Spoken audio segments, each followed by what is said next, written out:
Hi guys, I have a short video today. I wasn't gonna make anything out of it. I fixed the fuel level sender unit, as my gauge was all over the place. And what I had to do, I had to actually fix that wire that you see right there, the very thin wires that you see in the if you come to it, if you open it, if you take the case off this part here, right, try not to touch that wire. Mine was so flimsy, I actually disconnected it here at the very end. I think this was part of my problem too, probably a very poor connection there. Anyway, what I'm getting at, I was able to resolder this connection right there. Let me grab something, a pointer or something. So right there, this connection right there, I was able to resolder this. In order to do it, if this string becomes loose, what you need to do is you need to put something underneath this part here. You will be able to deflect that springy plate to which you're gonna solder later for about 3-4, I don't think 5, but 3-4 millimeters, and that's just enough to resolder. Then when you resolder, you have to make sure that you have a solid joint there, no top, no nothing. This wire needs to be submerged there and solid, because this connection is also used to put tension on the wire. If there's no tension on the wire, nothing will work. Anyway, for cleaning, like I said before, only use electrical contact cleaner. Don't try to pull that wire and clean it with something, because you're gonna snap it off for sure. It's a given. Anyway, as you can see right now, everything is moving nice and free. You can clean that main shaft by hand, that's not a problem. And you can also clean that thick wire, the copper wire that's responsible for the bottom, that's responsible for your providing your providing your signal to the reserve light. So that guy you can check. Anyway, right now I'm gonna show you how it works. It actually you can, and also you can gently clean the contacts with the with a Q-tip or something like that. The contacts that are right here, you can see those two guys. Yeah, you can just pay attention to the thin wire. So now I'm hooked up to a reserve light, and as you can see, the thing is at the bottom.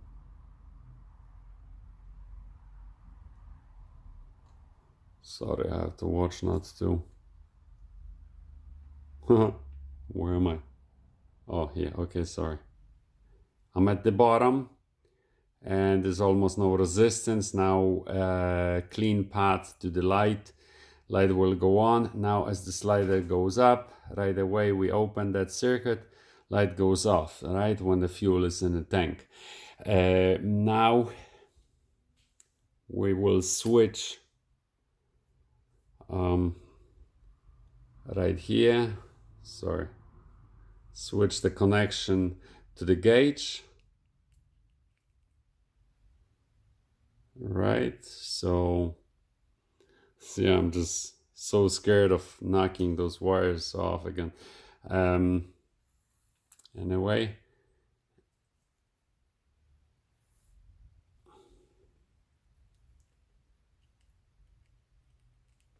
okay, so now, so let me show you. That's how we are connected. And as I'm sliding, I don't want to push the slider in by hand, because again, if I break the wire, I may not be able to fix it again. Okay, so we're at full tank. You know, you gotta give it maybe like an ohm or two for me wiggling the wires, but and stuff like the meter wires and stuff, since I'm using the alligator clip, not a proper not a proper meter wire, right? So add like 2 ohms there, I think. And as you see, as the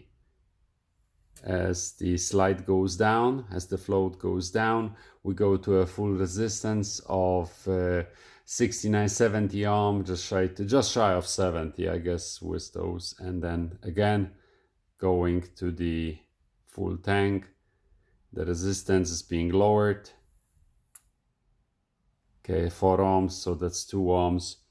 And as you can see, the everything slides nice and easy. Okay, I will put this back in the tank and see how it works. So let's pause for a minute and move outside. Okay, so now we'll just go through the installation process of that unit. I put that in a tube. I don't think that's self-explanatory. You put the nut at the bottom plate, and the whole unit is enclosed here. I think everyone's seen that already. So now, you know, putting it in is very simple.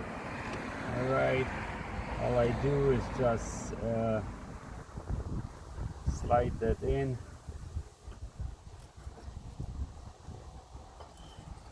Make sure you have a good gasket there.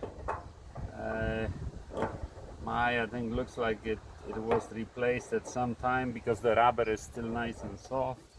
I will try to thread it in nice and straight, and then I will give you a glimpse of how it looks.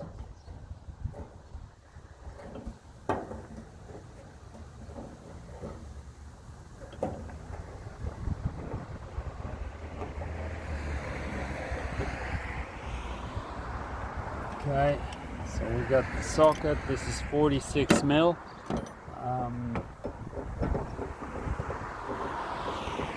Okay, and as you can see, it's threading it nice and easy.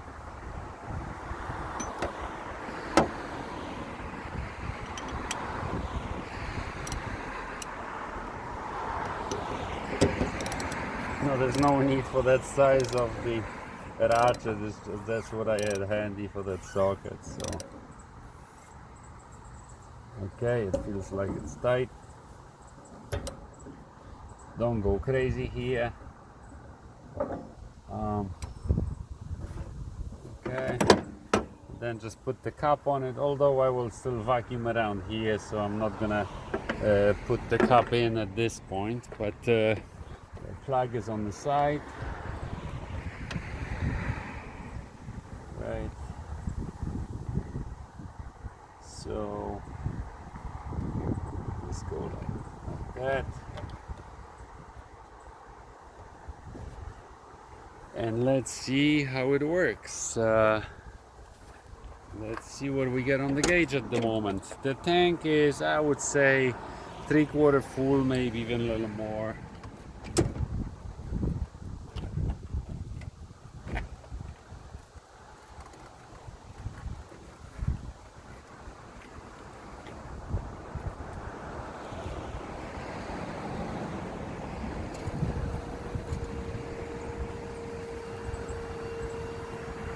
Okay, so I got the key in the ignition, and let's see the magic. Wow, and the gauge solid, very good. So we got another one thing fixed. Very good. Okay, so I hope this video was helpful to someone at least. You know, I knock another thing off the list. I wasn't planning on doing this today, but since I don't have any other parts at the moment, I figure at least something gets done, right? So till next time, you guys have a great day, and we'll see what we can fix next time.